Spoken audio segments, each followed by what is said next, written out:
Alright guys, so as you already know, one of the most important things when it comes to when you're out on a shoot, whether you're doing a passion project or when you're just using a brand new camera or any camera for that matter, obviously is the camera settings. Without the camera settings, the footage is pretty much unusable, especially if you don't dial them in correctly. So as I've grabbed the Lumix S5 a few months ago, if you guys haven't checked out my video on my first impressions of the Lumix S5, feel free to check it out. Above, I'll put a card up there so you guys can check that out, especially if you're new to my channel. I just kind of went over my first impressions of the camera and how I felt about it so far. But like I promised you guys in that video, I wanted to talk specifically about the Lumix S5 settings in this video and just kind of the settings that I've been using over the last few months as I've had the camera and as I've brought it out on shoots with me. Now, I'm not gonna lie, I haven't dived into the settings on Lumix S5 as much as I probably should have. So if you guys have any tips or recommendations after seeing my settings, just put it down in the comments and I'll feel free to check those out. Also, if I do help you guys out with my settings, put it down in the comments as well. Let me know. That way I know to make more videos like this in the future. A lot of great stuff coming soon, but let me not drag this on too long, guys. I want to talk about my Lumix S5 settings thus far. Haven't dived into too many of the picture profiles or anything like that. I really have only used Vlog, and I know a lot of people are going to be wondering about the autofocus, so I'll make a completely separate video about that, but I do want to touch on that at some point as well. I mainly use manual focus. That's just the way I learned how to shoot, especially using the GH5, where autofocus was damn near unusable. But without further ado, guys, let me take you guys over to my Lumix S5. We'll dive into the menus and I'll show you guys kind of what I'm using for my settings as of right now. So let's go do it. All right, welcome back, guys. So we're just right over on my Lumix S5 now. What I do, and I'm sure many of you guys already know, especially if you have had any other Panasonic camera, and I think most cameras have stuff like this, where you actually have custom settings up on the dial. Now, when I switch my dial to C1, for example, my camera automatically switches over to 30 FPS. If I switch my dial to C2, boom, right there, then as you guys can see, my camera also switches over to 60 FPS. Now I do that just so if I'm on a shoot, I can quickly switch between settings instead of having to manually go and navigate between all the menus, which I just think is just, you know, a lot of work. And when you have a lot of things going on where you need to switch between settings seamlessly and very quickly, that's the best way, and I'll show you guys how to do that in just a moment. Just wanting to start off, I'm gonna switch back. Now I shoot in manual 99.99999% of the time, I really do. So I'm gonna move the dial just back over to manual mode right there. That's what I keep my camera in. First things first, I have this little switch down here all the way to manual. Some of you guys might have this on autofocus if you shoot in autofocus, but I do not, just because I like all my settings to be manual settings. Now starting off, firstly, just in the video settings, now my record quality, I try to keep it at 4K 422 in 10-bit at 150 megabits per second. Now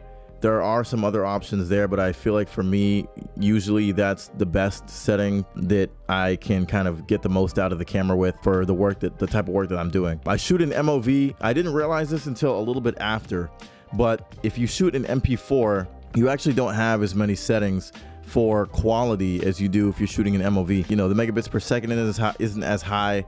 You're not shooting in 422 at 10-bit, shooting at 420. So you want to keep that in mind. Definitely, if you're looking to shoot in 422 at 10-bit, have the most dynamic range, especially if you're shooting in Vlog, shoot in MOV. You do need a high performance computer. Some computers are kind of weird about reading MOV files, so just keep that in mind, but that is absolutely what I have there. Continuous autofocus, I use it in mode 1. I'm not even gonna lie, I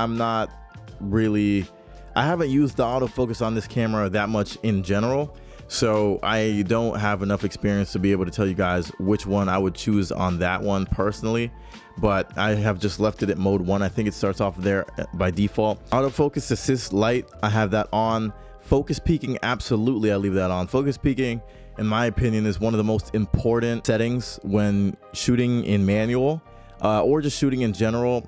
If you don't have a big external monitor and you want to be able to make sure that your shots are in focus on a Lumix camera, granted the S5 has better autofocus from what I've seen than the GH5 or the older ones, just throw on focus peaking, man, because then say if you are, you know, during a shoot and it's bright out or whatever and you just can't tell if your shot is in focus, focus peaking will light up the area in one of these selected colors to let you know that the shot is in focus. I have it on red because most things in the real world are not red, so if I'm in focus, the red sticks out pretty easily.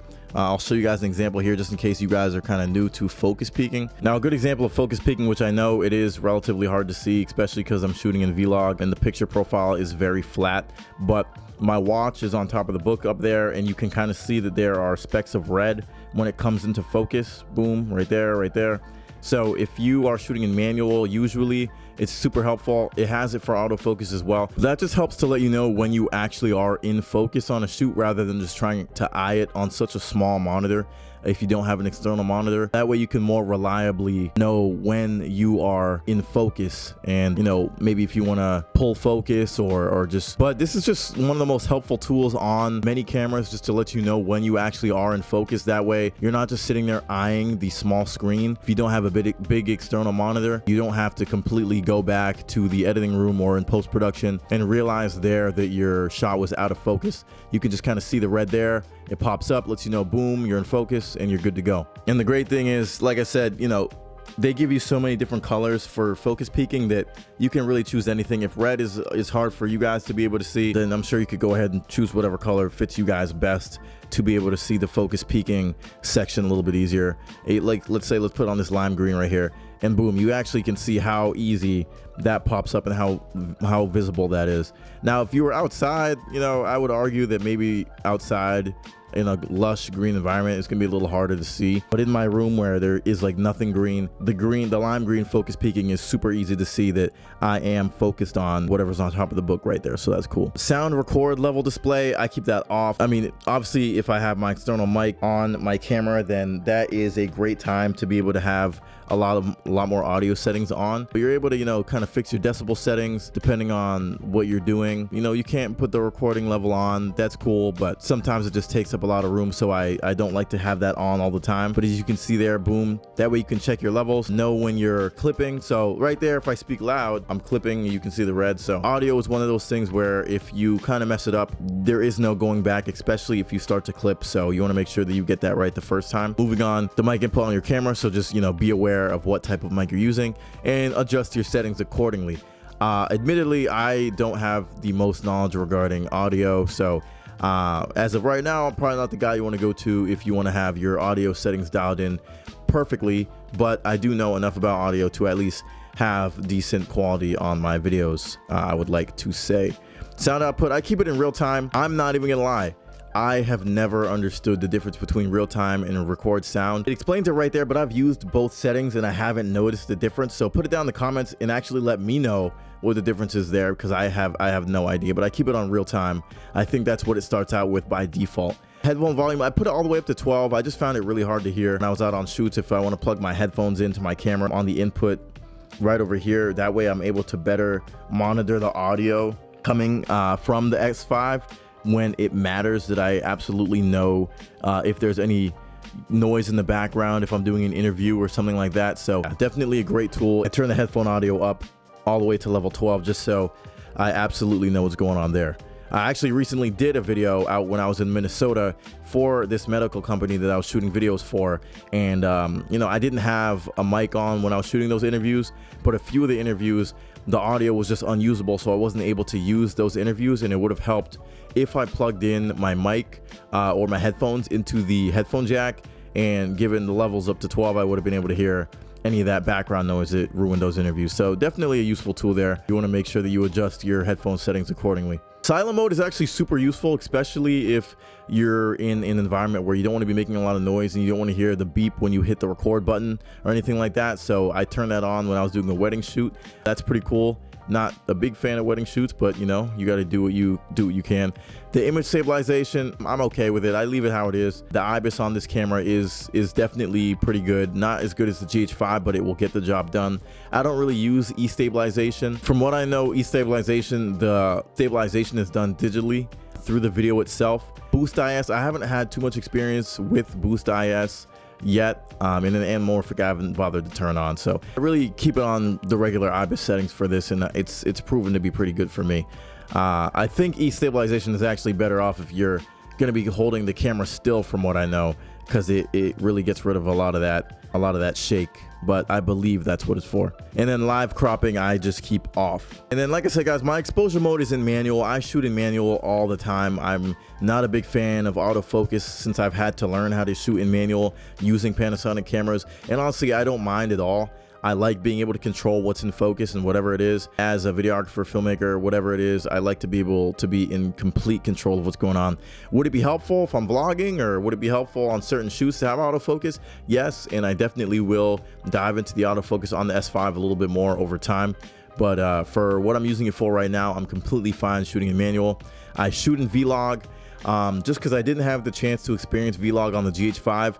I know that you can use it with a firmware update, but I just didn't want to pay for that. I thought that was pretty ridiculous. You had to pay. So it comes for free on the S5, which is, you know, the way it should be. Metering mode, I leave in evaluative metering. ISO, I like to have my ISO range from 640, you know, all the way up to 25,000. And you can mess with your ISO settings to have more stops in between. You can mess with your ISO settings to make individual adjustments. That way you can more easily pinpoint the amount of artificial light you want to let into the camera. So as you can see here, it's going from 640 to 800 to 1000 to 1250. It's just better to have those individual small stops. That way you can more particularly control the ISO settings. And I keep it at angle ISO just so I can easily keep the 180-degree shutter rule. Say I go right here and flip this dial. You want to keep it at 180 degrees, and whatever the shutter speed is, boom. Now I'll more easily be able to keep the 180-degree shutter rule, because it literally tells you 180 degrees, so you already know that you're good. I'm not gonna lie, I'm not too familiar with Vignang comp. Been on, I haven't noticed anything that I haven't liked, so I've just kept it on so far. Diffraction compensation, not sure as well. Feel free to let me know. Filter settings, I leave that off, and that's it for the video settings right there. Now, constant preview, I leave it on, especially if I'm taking photos. I like to know what it's looking like on the viewfinder before I take the photo, which is super useful. Histogram, one of the most important tools on a camera, especially for video.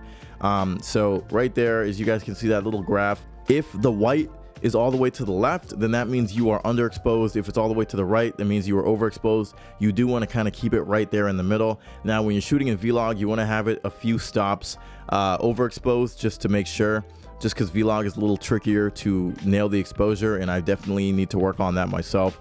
But that's why the histogram is so important, so that way you can make sure that your shot is not over or underexposed, and you're gonna be not pissed off when you get back in post and you realize that your shot was unusable. Photo grid lines, I always make sure whatever camera I'm using has the rule of thirds lines right there. As you guys can see, you can kind of put the, you know, the 6-pointed star type lines or that right there, but I find the rule of thirds line is just easiest. It helps you frame up your scene. It helps you divide the screen tangibly so you're able to see what you're doing. Definitely put the rule of thirds lines at the top here on if you want to more easily frame up your shots. Frame marker, definitely keep that on. That is the little marker in the middle right there. I just find it helps me center my shots a lot easier. And as well, the rule of thirds lines, as you guys can see right there, boom, boom, and the horizontal lines as well. Once again, helps you divide up the framing a lot easier. And I like to place myself, usually when I'm doing videos, on one of these rule of thirds lines on the side, and then have the rest of my scene over on this big box right there. But you can really divide up your shot however you want, depending on the framing of the scene or whatever the situation is. Autofocus area display, I keep that on. I've always kept that on. I don't really dive into autofocus settings too much. Like I said, live view boost, I keep that off. Night mode, I almost never touch night mode. Meter off, focal length on. Blinking highlights, now you can't put blinking highlights on, so when you are super overexposed, it will start to blink and let you know. For example, boom, let me blow everything out here. And one, the zebras are on, and zebras, I'll show you guys in a second, lets you know that you're overexposed, but also it's blinking right there, so it lets you guys know that you're completely overexposed, which is pretty useful. But I almost never, the zebras kind of do what I need them to do for the most part, if I want to know if I'm overexposed. I kind of skip past these. These are usually off by default. Level gauge, I keep that on. Luminance spot meter, keep that off. Some of these I don't even touch, guys. I'm not gonna lie. Some of them I genuinely don't know what they do. So like I said, feel free to let me know. Not claiming to be an expert there. Vlog View Assist, I just keep it on Vlog_709, which I believe is Rec 709. It's like that by default, so I don't touch it there. The HLG View Assist, I leave it alone. Anamorphic D-Squeeze display. You know, if you're gonna be shooting an anamorphic, maybe that's helpful, but I don't typically shoot an anamorphic too often unless I want to also shoot for social, possibly. Chris Howe mentioned that is a technique, which I thought was pretty cool. I leave monochrome live view off, center marker on. Zebras, like I said, that was that little zebra pattern you saw when I completely overexposed the shot. It just helps to let you know that your shot is completely blown out, so you want to turn down your highlights or just make sure you're better exposing your shot so you're not overexposed. I keep the vector scope off. Useful, similar to the histogram, but I just find it takes up too much room, especially the waveform, which is more detailed than the histogram, but like I said, it just takes up too much of my screen. I just don't want to deal with that. Red record frame indicator. Actually, I just realized I should have this on, and what this does is when you start recording, the whole thing is red, which is super useful. That way you absolutely know that you're filming, which is great. So I recommend turning that on if you guys haven't had that on already. HDMI, I don't really mess with those settings. Granted, this camera has a mini HDMI, which I'm still kind of, you know, not a big deal, but some people are gonna be upset about that. And having to have like a little adapter to a mini HDMI to full HDMI is a bit of a nuisance, but it is what it is there. This is where you can go to save your custom video settings. Now, the way I showed you guys in the beginning of this video, where if I change the dial up top here, I can switch to like 60 FPS or 30 FPS, depending on what you save your dials to. What you want to do is see 30 FPS is right there for my settings. You just go save to custom mode, and you can choose which dial you want it to be, custom 3, custom 2, custom 1. That way you're able to quickly switch between settings and not have to go back and go navigate through the menus looking for like a madman on a shoot, taking 10 minutes up of your time when you could just flip a dial. So you know, you can reset your camera settings if you want right there. I don't want to do that. Or you can save or restore the camera settings to default, which is cool if you guys want to just completely redo everything. You can set your clock, the time zone. Not going to go through those, you guys already know. This just gives you an option to kind of change the naming scheme of your files, which I think is pretty cool, pretty useful. Other than that, guys, that's really about it. I'm gonna dive into my photography settings at some point. Quickly going into the picture profiles, like I said, guys, I just shoot in Vlog settings. Cine D or Vlog is honestly what I would use, just because I'm already used to Cine D from the GH5. But you know, the Lumix S5 has a bunch of options: mono, port, land, flat, classic neo, natural, vivid, standard. It has a lot of options, more than the GH5 did. I've only really used Vlog so far, but I know Cinelike D and Cinelike V are pretty good. Cine D, in my opinion, is the best if you're going for a picture profile that has some color to it, but is maybe slightly flatter than the others without going too flat. But if you do want to kind of mess around with the most dynamic range, you got Vlog, but it does take a lot more post-production work, and I'm still working on that there.